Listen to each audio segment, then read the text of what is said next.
आपको ये बता दूं, मैं भारत माता की जय बोलना अपराध हो गया था। मनोहर टाकीज के सामने मैं भारत माता की जय बोल दिए, वहां से पुलिस हमको खदेड़ते हुए लेके आ गई। एक कानून की माने कि धज्जियां उड़े और कानूनी की व्यवस्थाएं चेंज हो, इसलिए किया गया है। ये कोई यानी कि सतनामी समाज ने नहीं किया। नमस्कार, आपका स्वागत है। मैं मनीष शरण। आज हमारे साथ चर्चा करने के लिए मीसा बंदी है।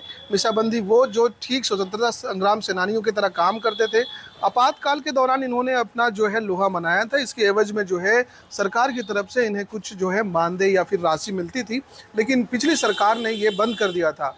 और अब सचिदानंद उपासने जी हमारे साथ है। आपने एक बड़ी मज़ेदार बात कही कि जो मीसा बंदी है उनका श्राप जो है भूपेश बघेल को लग गया था।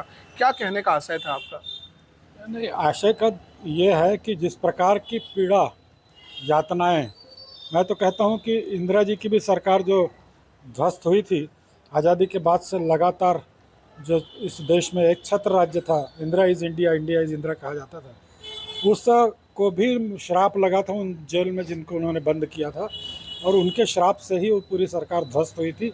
वैसे ही 2019 में जब यहाँ पर भूपेश बघेल की सरकार आई तो उन्होंने सबसे पहला काम किया था कि ये जो आज़ादी की दूसरी लड़ाई के दीवाने थे, जिन्होंने संघर्ष किया था, 21 महीनों तक जेल यातनाएं सही थी, प्रताड़नाएं सही थी कांग्रेस की सरकार की, उनके सम्मान निधि को जो भारतीय जनता पार्टी की सरकार, डॉक्टर रमन सिंह जी की सरकार ने 2008 से दे रखी थी, उससे उनका इलाज चलता था, उससे उनका भरण पोषण हो रहा था, उनसे उनकी सब प्रकार से मनोबल बढ़ा हुआ था, उसको छीनने का काम किया, जिससे बहुत लोग जो है उन 5 वर्षों में मृत्युकारित भी हो गए, स्थायी रूप से अपंग भी हो गए इलाज के अभाव में। तो स्वाभाविक रूप से जब ऐसी परिस्थितियां निर्माण होती है तो उस समय जो और मन से बात निकलती है कि वो एक श्राप के रूप में निकलती है कि कल तक हमको जो सुविधा मिल रही थी उसको यदि किसी ने छीना है तो ये भूपेश बघेल की सरकार ने छीना है। मैंने स्वयं पूरे प्रदेश में घूम घूम कर देखा था उन लोगों को जिनको बस बिस्तरों पर पड़े देखा, जिनकी मैं स्वयं इस एक प्रकार से अर्थ के अभाव में बच्चों ने भी घर से निकाल दिया था, लेकिन ये जब ऐसा आया तो उस समय वो बेटे भी जो है उनको लेने के लिए वृद्धाश्रम पहुंच गए। वैसे लोगों को मैं रोते बिलखते देखा था, तो मुझको लगा कि कहीं ना कहीं ये जो जिस प्रकार की आह इनकी निकल रही है, ये श्राप के रूप में भूपेश बघेल को लगेगी। और मैं जब हाईकोर्ट का फैसला डबल बेंच का आया तो मैंने उनको चेताया था कि भूपेश जी आप इसको चालू करें। इसी तरह का श्राप जो है पिछली जो रमन सिंह की सरकार थी उनको भी लगा होगा, क्योंकि मध्य प्रदेश में बकायदा कानून बना था, लेकिन आपकी बीजेपी सरकार ने बनाया नहीं था साल 2018 से पहले तक। जी, रमन सिंह जी को कोई श्राप नहीं लगा था, फिर उनकी भी हार हुई थी, लेकिन नहीं कोई जवाब नहीं था।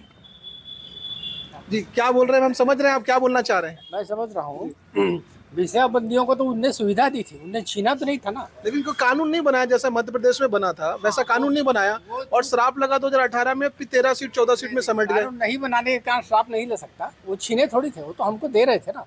कानून नहीं बना, छीना तो भूपेश सरकार ने, तो भूपेश को श्राप लगा। कानून बनता तो नहीं छीना था। हाँ जी, वो तो चूक 3 बार सरकार बनी तो लोकतंत्र सेनानियों के कारण ही उनकी सरकार बनी।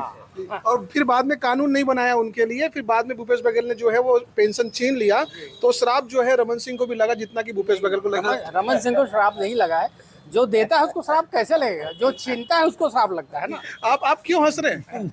मेरे ख्याल में आपका जो प्रश्न है ना, सचमुच यानी कि जो पत्रकार होता है इसी प्रकार का, माने किसी भी विषय को इस प्रकार का रखो कि जिससे उसे नई नई चीजें जानकारियां प्राप्त हुई ना, इसलिए मुझे हंसी आई बहुत। मैं इसके हृदय से ट्विस्टिंग कर दिया हमने। तो ये ट्विस्टिंग क्वेश्चन था, लेकिन इसमें लॉजिक है। एक और बात हम आपसे पूछना चाहेंगे, इसी वक्त जब आप संघर्ष कर रहे हैं, मैं समझता हूँ कि 350 के करीब बचे हुए हैं, बाकी की जो है डेथ भी हो गई है। अभी जब आप वापस सरकार पे आए हैं, आपको सब्र क्यों नहीं था कि कोर्ट में इसका फैसला हो जाए? आपने कोर्ट से वापस ले लिया, अगर एक बार वहाँ से फैसला हो जाता तो भविष्य में आप इस विषय को लेकर जो है अनावश्यक परेशानी नहीं झेलते। देखिए, उस तानाशाही सरकार ने वो सुप्रीम कोर्ट में अपील की थी, उस सरकार के उस अपील को हम इस सरकार कदापि मान्य नहीं करती, क्योंकि इसी सरकार ने उसको देना प्रारंभ किया था। इसलिए जो वहाँ पर लड़ाई थी वो हमारी लड़ाई सुप्रीम कोर्ट में उस सरकार से। सर, अंतिम फैसला जो है वो कोर्ट से होता है, इसलिए बोलते हैं लोग कि आइए कोर्ट में आपको देखेंगे। जब कोर्ट आपके हक में आप सही थे निर्णय दे सकता था और सुप्रीम कोर्ट दे सकता था, तो फिर आपने इतनी बेसब्री क्यों कि आपने वो मामला ही विड्रॉ कर लिया? अचानक हमको लगा कि शायद सरकार जब हमारी आई गई है तो क्यों सुप्रीम कोर्ट में हम फिर अब तो सरकार अपनी है। अपनी है। हाई कोर्ट ने हमारे और पास हाई कोर्ट ने फैसला दिया था ना, हमारे हाई कोर्ट ने अगर ये ऐसा होता, सुप्रीम कोर्ट कोई एथेंटिक जज जो होता या फिर जो डबल बेंच के मामले में अगर वो कोई निर्णय देते तो फिर भविष्य का जितना विवाद था वो सब समाप्त हो जाता। हाई कोर्ट ने तो फैसला दिया था, सिंगल बेंच डबल बेंच दोनों ने हमारे पक्ष में फैसला, वो तो स्टे लेके बैठे हुए थे ना, वे सरकार स्टे लेके बैठी तो थी। सुप्रीम कोर्ट से क्यों नहीं होने दिया इसको पूरा?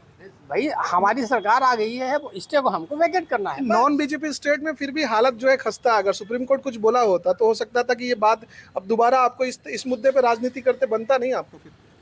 पेशेंस और सुप्रीम कोर्ट लड़ने के लिए लंबा समय लगता है, सब बुजुर्ग लोग हैं, 80 साल 85 साल के हैं, ये सोच के भी वापस लिया गया कि कितने लोग जिंदा है, कितने खत्म हो जाएंगे, तो जितनी जल्दी फैसला हो जाए। 5 साल तक 5 साल में हो सकता है। इलाज के लिए पैसे नहीं है, खाने के लिए पैसे नहीं लोगों के पास, तो जितनी जल्दी फैसला हो जाए वो बेहतर है। तो आपने ये बात राजनीतिक सुना, फैसला था। निश्चित रूप से इस भूपेश बघेल की सरकार और भूपेश कांग्रेस को ये चेताना था कि हम जो हैं इन लोकतंत्र सेनानियों के लिए हम कुछ भी करने को तैयार हैं, और जिस प्रकार से आपने तानाशाही की तो उसको हम मान्य नहीं करेंगे। जिस प्रकार से आपने नियमों का उल्लंघन किया उसको हम मान्य नहीं करेंगे, और ये हमारा अटल निर्णय है, इस पर कोई अदालत मोहर नहीं लगा सकती। ये उन सेनानियों के सम्मान की बात है, इस पर कोई निर्णय सरकार नहीं कर, अदालत नहीं कर सकती। जी, तो अदालत के फैसलों पर भी जो है एक तरह से आपको उस तरह का फेथ नहीं है, या फिर टाइम टेकिंग ज़्यादा है? जो बुजुर्ग हैं, सेनानी हैं, अब तो उनके पास समय भी कम है। क्या लग रहा है कि इसी वक्त जब आप इस विषय पे चर्चा कर रहे हैं और मीसाबंदियों के हक के बारे में बात कर रहे हैं, कुछ और भी आप जैसे लोग हैं जो विरोध कर रहे हैं, जेल जा रहे हैं, हो सकता है भविष्य में वो भी कहें कि हमने सरकार के खिलाफ जो है इस तरह का माहौल बनाया था? मैं बात कर रहा हूँ बलौदाबाजार में हुई हिंसक घटना की, जो समाज विशेष के द्वारा किया गया था।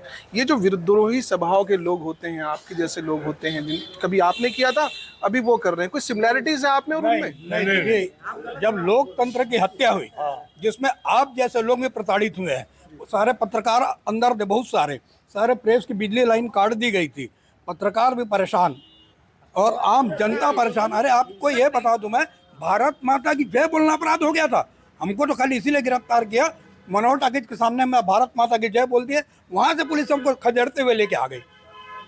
तो ये परिस्थितियां जो है ये आज नहीं है।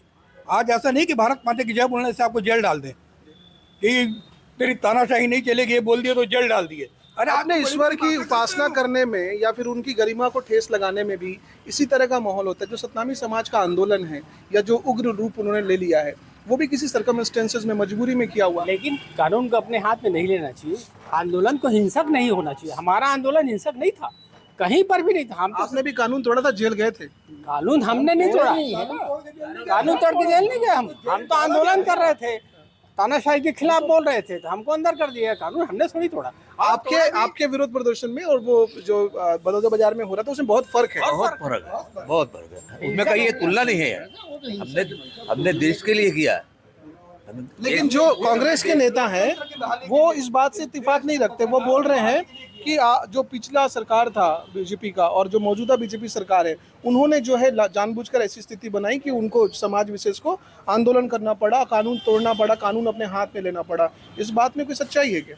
नहीं, बिल्कुल सच्चाई नहीं है। देखिए भाई साहब, जितने भी पत्रकार हैं वो भी समझ रहे हैं। आपका प्रश्न के लिए मैं हृदय से आपको अभिनंदन करता हूँ। ये जरूरी है, देश को इसको जानना चाहिए कि ये जो आंदोलन हुआ है कोई सतनी समाज ने ही नहीं किया है, उनको भड़काया गया है विपक्ष के द्वारा। इस प्रकार की छत्तीसगढ़ में माने कानून की माने कि धज्जियाँ उड़े और कानूनी की व्यवस्थाएं चेंज हो, इसलिए किया गया है। ये कोई यानी कि सतनामी समाज ने नहीं किया, उसका कभी भी ऐसी योजना नहीं थी। इनको भड़काया गया कांग्रेस के द्वारा, विपक्ष के द्वारा, और इसलिए आंदोलित होकर इस प्रकार का छत्तीसगढ़ की स्थितियों को दुर्भेद कर रहे हैं। इसके लिए सरकार जिम्मेदार नहीं, सरकार के लोग जिम्मेदार नहीं है। बिल्कुल नहीं है। उनकी सारी मांगे मान ली गई थी, एक कमेटी बना दी गई थी जांच करने के लिए। उस कमेटी के फैसले का इंतजार करना था ना। क्यों कानून अपने हाथ में ले लिए? क्यों भाई आप शासकीय सामान को नुकसान पहुंचाएंगे? ये उचित है क्या? कोई भी कानून में या किसी भी आंदोलन में ये बिल्कुल भी अनुचित है। ऐसे तो सतनामी समाज के जो आपके वोट बैंक है बीजेपी के, वो नाराज हो जाएंगे। नहीं, देखिए, ये पूरा घटनाक्रम जो है इसको राजनीतिक स्वरूप देने का, क्योंकि इस प्रदेश में कांग्रेस बुरी तरह से पराजित हुई है। लोकसभा के चुनाव में भी उनको किस प्रकार से पराजय का सामना करना पड़ा है। ये किसी न किसी रूप में अशांति निर्माण करना चाहते हैं, इसलिए उनको कोई न कोई इस प्रकार का कारण ढूंढ कर जो है एक समाज विशेष पर भी इस प्रकार का आरोप लगे और एक प्रकार की जातिगत कटुता उत्पन्न हो, ये भाव लेकर कांग्रेस के लोगों ने, उनके नुमाइंदों ने इस प्रकार का ये उसमें शामिल होकर, आखिर आपने देखा कि उसमें क्या ज़रूरत थी कि भिलाई के कांग्रेस के महापौर जो हैं वहाँ पर बैठे दिखाई दिए। उस वो कहाँ रहते हैं, कहाँ से बिलासपुर से चुनाव लड़े, वहाँ उनका कोई लेना देना नहीं है, लेकिन वे वहाँ क्यों गए? आखिर ये भड़काकर कांग्रेस जो है यहाँ प्रदेश में अशांति निर्माण करना चाहती है और जो निरपराध लोग हैं उनको बेचारे, जो उस समाज के लोग, उनको जो है इस प्रकार से आंदोलित करके उसमें के लोगों को, जो कांग्रेस समर्थित लोग हैं, उनका उपयोग करके इस प्रकार पूरे समाज को बदनाम करने की कोशिश। समाज को बदनाम करने की बात कही है। हमने देखा कि देश के प्रधानमंत्री नरेंद्र मोदी भी और तमाम जो है बीजेपी के बड़े नेताओं ने भी इस बात की जो है पैरवी की है। ओबीसी सेंट्रिक पॉलिटिक्स, आपने जब तोखन साहू जैसे लोगों को मंत्री भी बना दिया, तब आपने देखा, डिप्टी सीएम बना दिया, तब भी देखा कि ओबीसी सेंट्रिक जो है आपकी पॉलिटिक्स रही है। तो शुरुआत तो आपने ही कर दी है। हम तो राष्ट्रवादी हैं, हमारे नेता भी राष्ट्रवादी हैं। ये राष्ट्र की भाषा बोलते हैं, राष्ट्र के लिए करते हैं। बाकी यानी ये तो इंदिरा गांधी है, तो बल्कि कांग्रेस का नारा था ना, जात पे ना पात पे मोहर लगेगी हाथ पे वाला, ये कांग्रेस का नारा था। लेकिन देश के प्रधानमंत्री ओबीसी लेकिन उसके बाद क्या हुआ? नारा दिए थे जात पे ना पात पे मोहर लगेगी हाथ पे और गरीबी हटाओ, ये सारा चीज के। आज फिर वही बोलते हैं कि जातीय जनगणना होना चाहिए। आज बोलते हैं ना जातीय जनगणना होना चाहिए। क्यों बोलते हैं? एक समय तो मानते नहीं थे किसी जात पात को, आज इस टाइप की बातें वो क्यों करते हैं? ये प्रश्न जो है आपको तो उनसे पूछना चाहिए। उनका तो आरोप है कि ये सब जातिवादी जो है वो बीजेपी के लोग फैलाते हैं, जानबूझ के धार्मिक हिंसा करते हैं और इससे जो है अपना वोट बैंक तैयार करते हैं। नहीं जी, भाजपा कभी इस प्रकार का कार्य करती ही नहीं है। न उन्होंने कभी जात पात पर गए हैं। ये भूपेश बघेल आपकी बातों से इत्तेफाक नहीं रखते? नहीं, भूपेश बघेल जी है वो जो है वो भड़काते हैं इन लोगों को, ओबीसी वाले लोगों को। जात पात के बात वही करते हैं, हम लोग तो करते ही नहीं। भाजपा वाले तो कभी जात पात की बात किए ही नहीं। तो मीसाबंदियों में और जो सतनामी समाज के जो क्रांतिकारी हैं, आंदोलनकारी, उसमें कोई समानता नहीं है। तो मीसाबंदियों के साथ न्याय कैसे होगा? हमने ये भी देखा कि पिछले दिनों जब मध्य प्रदेश में एक कैटेगरी बनाया गया कि सारे लोगों को एक प्लेटफॉर्म पे रखेंगे और सबको एक जैसा जो है वो राशि मिलेगा, लेकिन छत्तीसगढ़ के में ऐसा नहीं हुआ। वहाँ वो साल के हिसाब से, महीनों के हिसाब से, जितना समय आपने जेल में बिताया उतना पैसे वाली बात की। ये भेदभाव क्यों? मध्य प्रदेश में भी इस प्रकार की व्यवस्था थी और उसी को छत्तीसगढ़ में भी लागू किया गया। हुआ ये कि सरकार का कार्यकाल समाप्त हो गया और उसके बाद जो है 15 साल आपकी सरकार थी उस समय। 15 साल में वहाँ पर उस प्रकार की व्यवस्था नहीं थी। ये आखिरी में शिवराज जी ने और यहाँ डॉक्टर रमन सिंह जी ने हमारे मंच से घोषणा भी की थी कि हम करेंगे, लेकिन तत्काल आचार संहिता लग गई, सारे प्रकार से चुनाव की व्यवस्थाएँ होने लग गई, तो उसमें नहीं हो पाई। लेकिन अब मार्ग प्रशस्त हो गया है, तो स्वाभाविक रूप से ये जितनी भी छत्तीसगढ़ को जो भी सुविधाएं मिल रही है लोकतंत्र सेनानियों को, वो मध्य प्रदेश की तर्ज पर ही मिल रही है। समय लग सकता है। तो संभव है कि जल्द ही एक कैटेगरी बन जाएगा यहाँ भी और सब लोगों को एक जैसा जो पैसा या राशि जो मिलती है मानदेय वो मिल जाएगी, ऐसा लग रहा है? जी जी बिल्कुल लग रहा है। और नहीं हुआ तब? नहीं हुआ, देखिए उनसे भैया, हमारी अपनी पार्टी है, अपने लोग हैं, उनसे हम इसमें भी चर्चा करेंगे। सरकार अपनी है? सरकार अपनी नहीं, पूरे देश की है, मैंने लोगों की सरकार है, अच्छी सरकार है, तो निश्चित रूप से अपनी पीड़ा को व्यक्त करने की हमारा अधिकार बनता है। ये डबल इंजन की सरकार थी। हमने कई मुद्दों पर देखा कि फटाफट जो क्विक डिसीजन मेकिंग होना चाहिए वो नहीं दिखा, चाहे वो महिलाओं के बारे में हो, चाहे वो किसानों के बारे में हो, चाहे युवाओं के बारे में हो। फटाफट जो है MSP आपने घोषित नहीं किया, समर्थन मूल्य के पैसे नहीं दिए, ना ही आपने बोनस का पैसा दिया। बहुत समय लगाया इन सब चीज़ों में। इवन महतारी वंदन योजना के पैसे में भी बड़ा जो है इंतजार करना पड़ा लोगों को। तो आगे आगे देखिए होता है क्या होगा। ये जो आपके सरकार की कथनी करने में जो फर्क था उसके बारे में क्या कहेंगे? कथनी करने में कोई फर्क नहीं है। हमारी जो सरकार है डबल इंजन की, सिर्फ करनी को जानती है, कथनी को नहीं जानती। ये क्या कह रहे हैं? इत्तेफाक कार्य के क्रियान्वयन में वक्त लगता है। किसी भी काम को शुरू करने से वो अच्छे तरह से क्रियान्वित हो, इसलिए थोड़ा सा वक्त लगता है। मोदी जी ठोक बजा के सारा काम करते हैं, हवाई काम नहीं करते हैं। जो पिछली सरकार जो भूपेश बघेल की थी स्टेट में, उन्होंने तो बिल्कुल पहले हफ्ते में कर दिया था इसको। ठीक है ना, उनने किया, वो तो वोट बैंक के लिए कर रहे थे ना, उनका कोई उद्देश्य नहीं था कि भला करूं किसान का। इतने साल कांग्रेस सरकार ने कभी किए क्या? अब उनको वोट बैंक करना था इसलिए कर रहे थे। मोदी जी तो शुरू से सारी चीज़ों करते आ रहे हैं। हमारी रमन सिंह की सरकार ही बहुत अच्छी सरकार थी, सारा काम करते थे, सब चीज़ करते थे। बदल गई ना, लेकिन परिवर्तन जीवन है, उसमें कोई बड़ी बात नहीं है। ये काफ़ी चर्चा हमारी आगे चली है, लेकिन हम देखा बीजेपी के बड़े नेता जो हैं वो भी जो है खासकर मंत्री जो है वो चुनाव हार गए। स्मृति ईरानी से लेकर काफ़ी लंबी लाइन है, 1 दर्जन से ज़्यादा लोग जो चुनाव हार रहे हैं और अयोध्या में चुनाव हार रहे हैं। इसकी क्या वजह होगी? देखिए, हार जीत तो होती रहती है। जहाँ तक उत्तर प्रदेश की बात है, जातिगत समीकरण वहाँ ज़्यादा काम करता है।